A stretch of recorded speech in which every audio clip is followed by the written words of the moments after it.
Eu gosto de comentar nesse evangelho, irmãos e irmãs, que Jesus é como o melhor professor do mundo, né? Que logo no primeiro dia de aula coloca no quadro a prova final, com as perguntas e já com as respostas.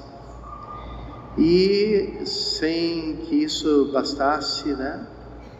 Ainda fala 4 vezes as perguntas e as respostas, né? Como ele fez agora nesse trecho de Mateus 25 que a gente escutou, de maneira que o aluno que não tirar nota 10 nessa prova não tem desculpa, né? Porque o professor já deu a prova, né, de presente para ele desde o início, né, e já deu todas as respostas que ele tinha que dar, né, e que responder. Então, assim é o Senhor conosco nesse evangelho que a gente acabou de escutar. Nos mostra aquilo que é o sinal de reconhecimento dele. A igreja sempre refletiu muito sobre essa realidade misteriosa de Jesus Cristo. Ao assumir a nossa humanidade, se uniu de um modo misterioso a todo ser humano e se encontra ali presente. Ele que não precisa de nada, não precisa dos nossos louvores, não precisa das nossas orações, não precisa dos nossos atos de culto. Não fazemos nenhum favor para Ele. Quando rezamos, quando vamos à missa, não beneficiamos Ele em nada, não fazemos Ele melhorar em coisa nenhuma. Esse Senhor que não precisa de nós e que nos ama de modo gratuito, quis se tornar diante de nós necessitado, carente, em dificuldades, para que a gente possa amar a Ele da forma que Ele nos ama, porque Ele, quando olha para nós, nos encontra exatamente dessa forma como Ele descreveu. Nos encontra famintos, nos encontra sedentos, nos encontra nus, nos encontra doentes, nos encontra presos e vem ao nosso encontro com a sua graça. Como a gente poderia retribuir a Ele por isso, se Ele não precisa nada de nós? Mas Ele também inventou uma maneira da gente retribuir da mesma forma, e é reconhecer o rosto dEle em cada pessoa faminta, sedenta, nua, doente, prisioneira, que a gente encontra no caminho da nossa vida.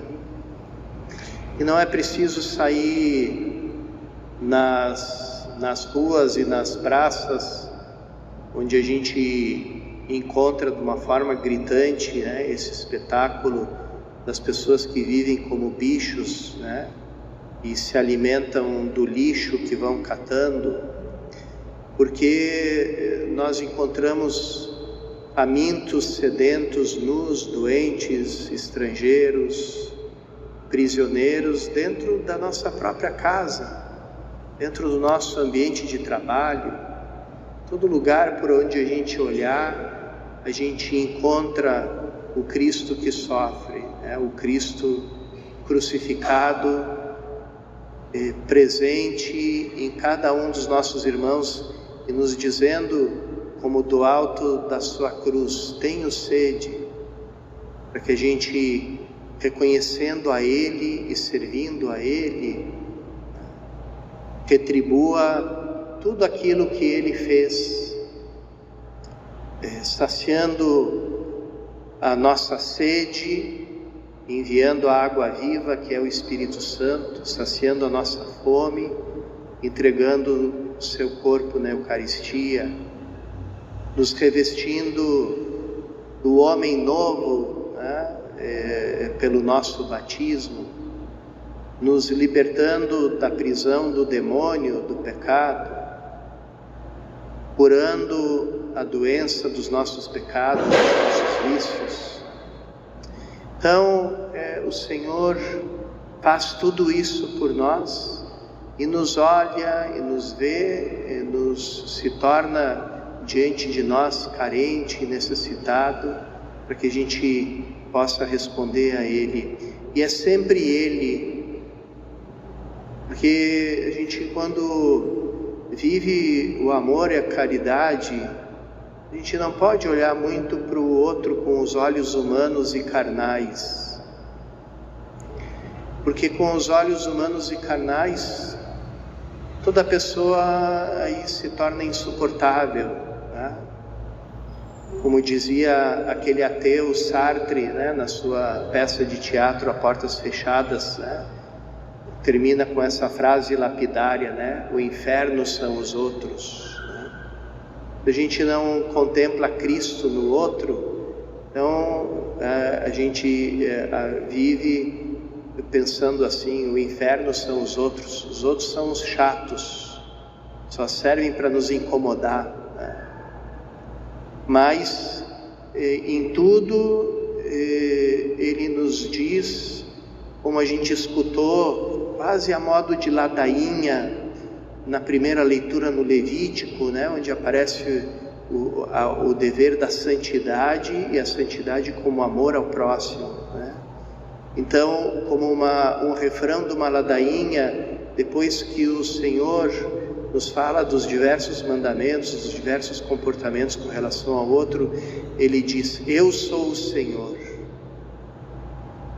Farás tal coisa para o teu próximo, eu sou o Senhor.